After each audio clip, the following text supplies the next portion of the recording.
le Tchad pour entamer le développement de l'actualité. Idriss Déby Itno, mort comme il est arrivé au pouvoir en chef de guerre. L'armée annonce qu'il a été mortellement blessé lors d'affrontements avec les rebelles ce week-end à l'âge de 68 ans.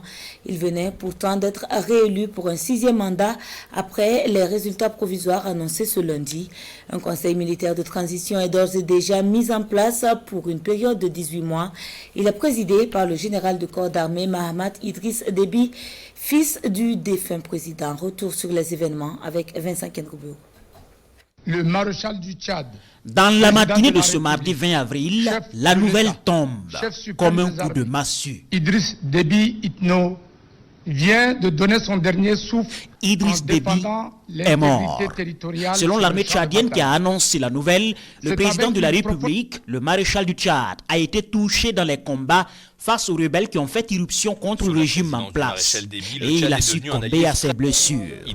Ironie du sort, Idriss Déby meurt le jour même de la proclamation définitive des résultats de la présidentielle du 11 avril par la commission électorale, le créditant d'un score de près de 80%.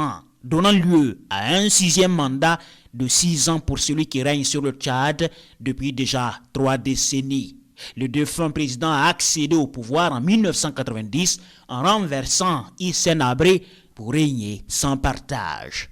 Militaire dans l'âme, Idriss Déby était présenté comme un guerrier au regard de son parcours, de ses positions et de son engagement dans la lutte contre le terrorisme dans son pays et bien au-delà, jusqu'à des contrées lointaines, n'hésitant pas à déployer des troupes dans les théâtres d'opération dans le bassin du lac Tchad et au Mali.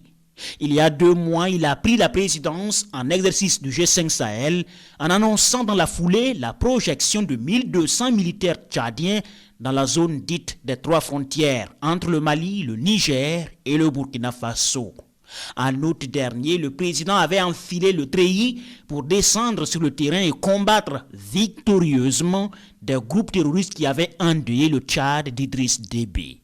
Un fait d'armes qui lui vaudra le titre, ô combien honorifique et sans appel, de maréchal du Tchad, à lui officiellement reconnu par le Parlement tchadien. Élevé au rang de maréchal. Le maréchal a-t-il voulu rééditer l'exploit? En tout cas, hier lundi, le président de la République s'est déployé à nouveau dans le nord du pays pour régler le compte à un groupe rebelle, le FACT, Front pour l'alternance et la concorde au Tchad, qui a fait irruption depuis la Libye voisine pour entacher la présidentielle et sa réélection déjà assurée.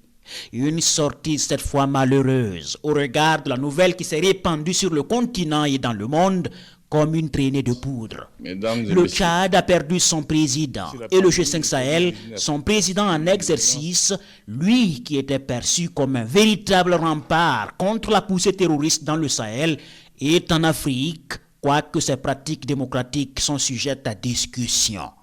Aussitôt, un conseil militaire est annoncé pour conduire une transition de 18 mois avec à sa tête un fils du défunt nommé Mahamat Idriss Déby, un général de corps d'armée de 37 ans qui succède provisoirement à son père et annonce dans la foulée l'instauration d'un couvre-feu et la fermeture des frontières, laissant ainsi libre cours aux commentaires tandis que le feu demeure sacré.